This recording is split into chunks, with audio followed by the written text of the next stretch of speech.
ఆవలి తీరం 3 అనుభవాలు. రచించినది లోబ్సాంగ్ రాంపా. 7వ భాగము. పఠనము చేస్తున్నది పద్మజ. 2వ అధ్యాయం. హాగి. దేవదూతల గుసగుసలు అలా వినిపిస్తుండగానే హాగి శరీరం నుండి మరంత పైకి లేచాడు. హాయ్ హాయ్, నువ్విప్పుడు దేవదూతల మధ్య ఉన్నావు హాగి అని తనకు తానే చెప్పుకున్నాడు. కాసేపటికి ఆ దేవదూతల చేతుల్లో నుండి ఎవరో బలంగా లాగేసినట్లు అనుభూతి. తలక్రిందులుగా ఎక్కడికో పడిపోతున్న ఫీలింగు. చీకటి, అంతా చీకటి ఉన్నట్లుండి ఇంటి పైకప్పున గాని లేదా నేలలో గాని ఏదో రంధ్రమున్నట్లు తోచి అందులో నుంచి తొంగి చూశాడు. నిజంగానే అక్కడొక పెద్ద గది. అందులో ఎన్నో టేబుల్స్ పైన శవాలు. కొన్ని రక్తమోడుతూ, కొన్ని రసికారుతూ, కొన్ని నీటుగా డ్రెస్ చేయబడి, కొన్ని డ్రెస్సు లేకుండా. ఓరి భగవంతుడా, ఇక్కడొక టేబుల్ మీద నా శరీరం ఉందేమిటి అనుకున్నాడు హాగి. ఆ శరీరాన్ని హాస్పిటల్కి చెందిన ఒక స్త్రీ నీట్గా షేవింగ్ చేస్తోంది. షేవింగ్ పూర్తయ్యాక తలకు రంగు వేసింది. ఇంతలో మరొక హాస్పిటల్ సిబ్బంది వచ్చి ఆ స్త్రీని హెచ్చరించాడు. ఆ శవం హాగి మైక్ వోగ్ వాషర్ అనే లోకల్గా పేరున్న డబ్బున్న వ్యక్తిది. జాగ్రత్తగా మేకప్ చెయ్యి అన్నాడు. ఇదంతా శరీరాన్ని వదిలేసిన హాగి చూస్తూనే ఉన్నాడు. ఎంత టైం గడిచిందో తెలీదు. మళ్ళీ అతని చూపు తన శరీరం కేసి చూసింది. తన శరీరాన్ని ఇప్పుడు ఖననం చేయడానికి తీసుకెళ్తున్నారు. కాసేపు చర్చి ఫాదర్ అక్కడ గుమిగూడిన బంధుమిత్రులను ఉద్దేశించి ఇలా అన్నాడు. సోదరుడు హాగి ఇప్పుడు ప్రభువు క్రీస్తు పాదాల చెంత హాయిగా ఉన్నాడు. తాను చేసిన మంచి పనులకు బహుమతిగా అక్కడ ఎంతో ఆనందాన్ని పొందుతున్నాడు. అది విని హాగి భూమి లోపల ఖననం చేయబడిన తన శరీరాన్ని, భూమికి ఎంతో పైన ఉన్న తనను మార్చి చూసుకున్నాడు. ఇంతలో ఉన్నట్లుండి మళ్లీ తాను దేవదూతల మధ్య ఉన్నట్లు గమనించాడు. వాళ్ళు ఇతని కేసి చిరునవ్వుతో ప్రేమగా చూస్తున్నారు.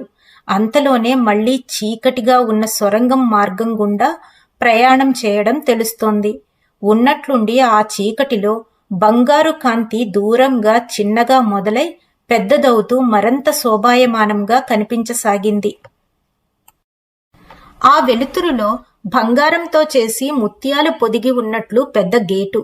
దాని లోపల ఎంతో అందమైన చర్చి లాంటి భవంతులు కనిపించాయి హాగీకి. ఎంతో శ్రావ్యంగా దూరం నుండి సంగీతం వినిపిస్తోంది. ఇంతలో పైనుండి ఒక సాధువు హాగీకి ఎదురుగా వచ్చాడు. ఎవరు? ప్రభు పేరు చెప్పి ఇక్కడికి వచ్చారు అన్నాడు. హాగి మైక్ వోగ్ వాషర్ అని దేవదూతలు జవాబు చెప్పారు.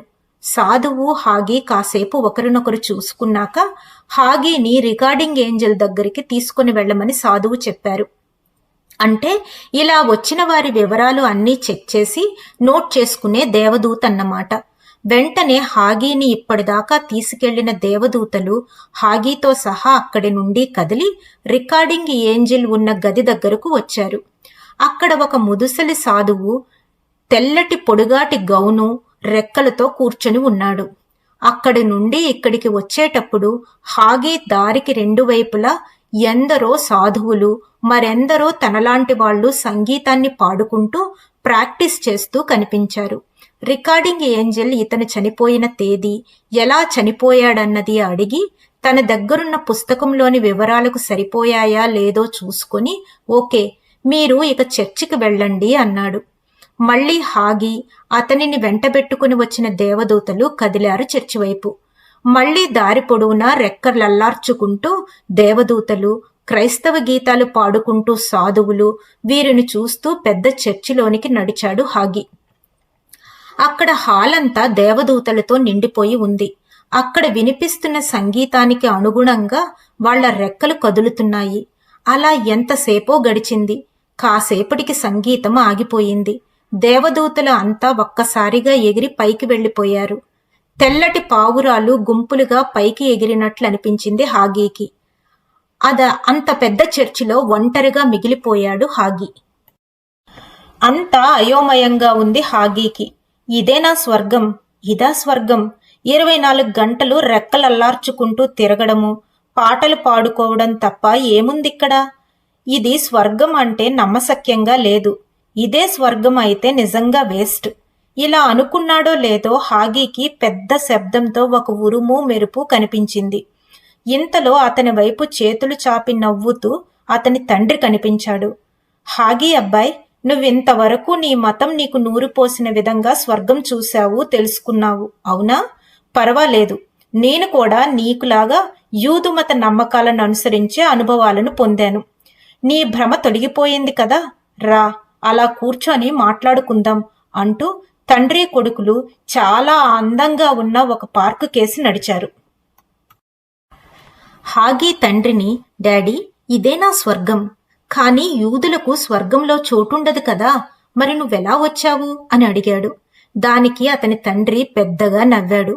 ఆ నవ్వుకు దారిలో ఉన్న వాళ్ళు ఆగి మరీ నవ్వు ముఖాలతో చూశారు. ఎందుకంటే వాళ్లకు ఇక్కడ ఇలాంటివి మామూలే మరి. హాగీ తండ్రి హాగీని డాడీ అని నువ్వు పిలవొద్దలా, ఎందుకంటే గడిచిన భూలోకపు జన్మలో నేను నీకు నాన్నని. ఆ పాత్రలో నటించడం అయిపోయింది. ఇప్పుడు మనం తండ్రి కొడుకులం కాదు. ఇంతకు ముందు జన్మలలో ఒకసారి నువ్వు నాకు తండ్రివి, ఒకసారి తల్లివి కూడా అన్నాడు. హాగీకి ఆశ్చర్యంగా అయోమయంగా ఉంది. తండ్రి చెప్పడం కొనసాగించాడు. భూలోకంలో మతాలు తప్పులను ప్రచారం చేశారు. ఆయా మతాల వాళ్ళు ఏర్పరచుకున్న నమ్మకాలను బట్టి ఆయా భ్రమలలో కొంతకాలం నివసిస్తారు. చనిపోయాక ఇక్కడికొచ్చి ఎప్పుడైతే ఇదంతా బోర్ అనిపిస్తుందో అప్పుడు వాస్తవాన్ని తెలుసుకోవడానికి సహాయం అందుతుంది. అక్కడికి కొంచెం దూరంలో ఒక వ్యక్తిని చూపించాడు హాగీ వాళ్ళ నాన్న. అతడికి చనిపోయాక స్వర్గంలో అతడు ఏది కోరుకుంటే అది దొరుకుతుందని, చుట్టూ డజన్ల కొద్దీ డాన్సులు చేసే అమ్మాయిలుంటారని, కోరుకున్న ఆహారం దొరుకుతుందని నేర్పబడింది. అతడు అలా ఎంత కాలం నుండో ఆ డాన్స్ అమ్మాయిల మధ్యనే ఉంటున్నాడు, నువ్వు రెక్కల దేవదూతల మధ్య ఉన్నట్లు. అతనికి బోరు కొట్టినప్పుడు, అసలు వాస్తవం గురించి ఆలోచన వచ్చినప్పుడు అతనికి సహాయం అందుతుంది అన్నాడు. ఆహారం మాట రాగానే హాగీకి ఆకలి గుర్తొచ్చింది. వాళ్ల నాన్న గట్టిగా నవ్వి, హాగీ, ఆకలి భూమికి సంబంధించిన అలవాటు, దానిలో నుండి బయటపడు. ఇక్కడ ఆహారంతో పనిలేదు. ఇక్కడ వాతావరణం నీ మీద అద్భుతమైన శక్తి తరంగాలను గుమ్మరిస్తోంది. దాంతో నీకు ఆకలి వేయదు అన్నాడు. హాగీకి వాళ్ల నాన్న తన భూమి మీద చూసిన నాన్న వయసుతోనే కనబడుతున్నాడు. నాన్న, నువ్వు ఇక్కడికొచ్చి చాలా ఏళ్లయ్యింది కదా, నువ్వు అప్పుడెలా ఉన్నావో ఇప్పుడు అలానే ఉన్నావు, ఇదెలా సాధ్యం అని అడిగాడు హాగీ. దానికాయన నవ్వి, హాగీ, నేను ఇలా రాకపోయినట్లయితే నువ్వు నన్ను గుర్తుపట్టలేవు కదా, అనుకుంటే నేను ఇంకోలా కూడా రావచ్చు, కానీ నేను ఇలా నీకు కనిపిస్తేనే నువ్వు గుర్తుపడతావు కదా అన్నాడు. ఇంతలో హాగీ చూపు పార్కులో ఉన్న అందమైన కొలను మీద పడింది. ఆ సరస్సులో కొంతమంది బోట్ షికారు చేస్తున్నారు ఆనందంగా. హాగీకి వాళ్ల నాన్న, చూడు హాగీ, వాళ్ళు భూమి మీద ఉన్నప్పుడు బోటు షికార్ను బాగా ఎంజాయ్ చేసుంటారు, కాబట్టి ఇక్కడ కూడా దాన్ని ఊహించుకొని సృష్టి చేసుకొని ఆనందిస్తున్నారు అన్నాడు. హాగీకి ఇదంతా అసహనంగానూ అయోమయంగానూ అనిపించింది. నాన్న, ఇప్పుడు మనం ఆత్మలం, ఇది ఆత్మల లోకం, మనం హాయిగా ప్రార్థనలు పాటలు పాడుకుంటూ గడపాలి కదా, నేను స్వర్గాన్ని ఇలా ఊహించలేదు అన్నాడు. దానికాయన, హాగీ హాగీ, నువ్వు ఉంటున్నది స్వర్గం కాదు, ఇది ఇంకో ప్రత్యేకమైన తలం, నువ్వు భూమి మీద చేయలేనివి ఇక్కడ ఈజీగా చేయగలవు అన్నాడు. హాగీ మరొక ప్రశ్న వేశాడు, మరి మనం ఆత్మలమైనప్పుడు మనకి శరీరాలు ఎందుకున్నాయి?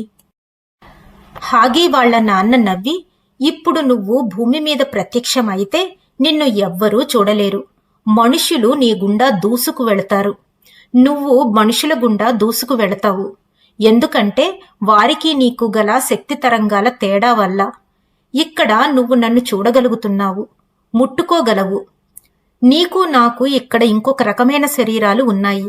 ఈ శరీరంతో నువ్విక్కడ కొంత నేర్చుకుంటావు, భూమి మీద కన్నా చాలా తక్కువ కష్టంతో. దీనికి పైన ఎన్నో తలాలు ఉన్నాయి. మన ఆత్మ వాటిని దాటుతూ మన పూర్ణాత్మ దగ్గరికి వెళ్ళాలి. మనం పైపైకి వెళ్లే కొద్దీ ఆ తలానికి సరిపడా శరీరం ఉంటుంది. ఉదాహరణ, 9వ తలానికి చెందిన వ్యక్తి ఇక్కడికి వస్తే అతను మనకి కనబడడు, మనం అతనికి కనబడము. మనం ఇప్పుడు మాట్లాడుకుంటున్నాము అని నువ్వు అనుకుంటున్నావు కదూ, కానీ మనం మన మాటలను ఉపయోగించడం లేదు. మన మధ్య భావ ప్రసారణ జరుగుతుంది. ఇక నువ్వు జ్ఞాపకాల భవంతికి వెళ్ళాలి హాగి. అక్కడ ఆ హాల్లో నీ జీవిత కాలానికి సంబంధించిన అన్ని ఘట్టాలను చూసుకుంటావు. ఎక్కడ ఫెయిల్ అయ్యావు, ఎక్కడ విజయం సాధించావు, అసలు నువ్వు ఏం చేశావు, ఎలా ఆలోచించావు అన్నది మొత్తం చూసుకొని నీకు నువ్వే తీర్పు చెప్పుకుంటావు హాగి. ఎవ్వరికీ తీర్పు చెప్పడం లేదు. ఎవరికి వాళ్లే తీర్పు చెప్పుకుంటారు. ఇక్కడ ఏ దేవత తీర్పు చెప్పి నరకానికి పంపించడం లేదు. అసలు నరకం భూమి మీదే మనం సృష్టించుకుంటాము. భూమి మీద మనం కొన్ని తెలుసుకోవాలనుకుంటాము, కొన్ని చెయ్యాలనుకుంటాము. చెయ్యాలనుకున్నవి చేశామా లేదా అనేది ముఖ్యం కాదు. అసలు అది చేయడానికి మన సాయశక్తిలా ప్రయత్నించామా లేదా అనేది ముఖ్యం. మనం ఎలా జీవించాము అనేది ముఖ్యం. నువ్వు చెయ్యాలనుకున్నది చెయ్యలేకపోయినప్పుడు ఇప్పుడు నిర్ణయించుకుంటావు దాన్ని ఇంకెలా చెయ్యాలి, ఎలా చేస్తే సక్సెస్ అవుతాము అని. లే హాగి, ఇక వెళదాం అని జ్ఞాపకాల భవంతి వైపుకు తీసుకుని వెళ్ళాడు హాగి వాళ్ల నాన్న. దారిలో ఆగి ఆ సరస్సును, అందులోని బోట్లను, మరి కాసేపు ఆ అందాలను ఆస్వాదించారు. ఇద్దరూ ఎంతో స్పీడుగా వెళుతున్నట్లు అనుభూతి చెందాడు హాగి. అతని కాళ్లకు క్రింద నేల తగులుతున్నట్లుగా లేదు. కాసేపటికి వాళ్ళు జ్ఞాపకాల భవంతిని చేరుకున్నారు. అది చూడడానికి తెల్లటి మెరిసే పాలరాతి కట్టడమా అన్నట్లుంది. దాని బయట పార్కులో ఒక రాతి బెంచి మీద కూర్చున్నారు. ఆ రాతి బెంచి హాగి కూర్చోగానే గట్టిగా తగలకుండా హాగి శరీరానికి అనుగుణంగా పొందికగా మారింది. సుఖంగా వెనక్కి వానుకుని కూర్చున్నాడు హాగి. వాళ్ల నాన్న తన చూపుడు వ్రేలుతో జ్ఞాపకాల భవంతి వైపు చూపిస్తూ, నువ్విప్పుడు అందులోకి వెళ్ళి నీవు పూర్తి చేయాల్సిన పనులను, నువ్వు నేర్చుకోవలసిన పాఠాలను నువ్వే నిర్ణయించుకోవాలి. ఈ లోకం, భూమి మీద చనిపోయిన మనుష్యులు మరంత ఉన్నత లోకాలకు వెళ్లాలా, లేక మళ్లీ మరో భూలోకపు జన్మను తీసుకోవటానికి భూమి మీదకు వెళ్లాలా అని నిర్ణయించుకోవడం కోసం ఏర్పాటైన ఇంటర్మీడియట్ స్టేజ్. మనం ఎంతో పైలోకంలో ఉన్న మన పూర్ణాత్మ స్థాయికి, భూమి మీద ఉన్న భౌతిక స్థాయికి మధ్యన ఉన్నాము. నీకు నాకు కూడా ఎంతో తేడా ఉంది. ఎందుకంటే ఇక్కడికి వచ్చి నేను ఎంతో నేర్చుకున్నాను. FM రేడియోకి, AM రేడియోకి మధ్య ఉన్న శక్తి తరంగాల తేడా లాంటిదన్నమాట. హాగి చుట్టూ గమనించాడు. అంతా తెల్లటి ప్రకాశవంతమైన కాంతి, కానీ అక్కడ సూర్యుడు లేడు. ఇంతలో వారి ముందు ఒక వ్యక్తి నోటిలో పైపు పెట్టుకుని పొగను రింగులుగా వదులుతూ ఎంజాయ్ చేస్తూ వెళ్లడం చూశాడు హాగి. వాళ్ల నాన్న నవ్వి, చూడు హాగి, ఇతడికి భూమి మీద తాను ఎంజాయ్ చేసిన పొగ పీల్చడాన్ని ఇక్కడి కూడా తన ఊహలో దాన్ని సృష్టించుకుని ఆనందిస్తున్నాడు అన్నాడు. ఇక నువ్వు భవంతిలోకి వెళ్ళు హాగి. నువ్వు వచ్చేదాకా నేనిక్కడే ఉంటాను. కానీ వచ్చాక నువ్వు నన్ను నాన్న అని పిలవకూడదు, మోజెస్ అని పిలవాలి. ఎందుకంటే నేను ఇక్కడ నీ తండ్రిని కాను అన్నాడు. హాగి లేచి భవంతి వైపు అడుగులు వేశాడు అనడం కన్నా ఏదో ఫోర్సు అతనిని లాక్కుంటుంది అనుకున్నాడు. ఆ భవంతి ఎంత పెద్దగా ఉందంటే ఒక చీమ ఒక ప్యాలెస్లోకి వెళుతున్నట్లు ఉంది అనుకున్నాడు హాగి. ఆ మెట్లన్నీ ఎక్కాక అతి పెద్ద తలుపు చూశాడు హాగి. ధైర్యం తెచ్చుకుని తలుపు ఉన్న వైపు అడిగేశాడు. తలుపు తెరుచుకుంది. జ్ఞాపకాల భవంతిలోకి అడుగు వేశాడు హాగి. వెనక తలుపు మూసుకుంది. ఇక లోపల అతడు తన జీవిత చిత్రాలను చూసుకుని మళ్లీ తాను నేర్చుకోవలసిన పాఠాల కోసం, తాను చెయ్యాలనుకుంటున్న వాటిని చెయ్యడం కోసం మళ్లీ తరువాత జన్మను ప్లాన్ చేసుకుంటాడు. చూశారా, హాగి చనిపోయాక తన ఊహాస్వర్గంలో కాసేపు ఉండి అదంతా సిల్లీగా ఉంది అనుకోవడం, వెంటనే అసలు వాస్తవ స్థితిలోకి వచ్చి ఇక్కడికి రావటం వగేరా ఎలా జరిగిపోయిందో అర్థమైందిగా. ఈ భాగాన్ని ఇక్కడితో ముగిస్తున్నాను. వచ్చే భాగంలో మళ్ళీ కలుద్దాం. అంతవరకు సెలవు.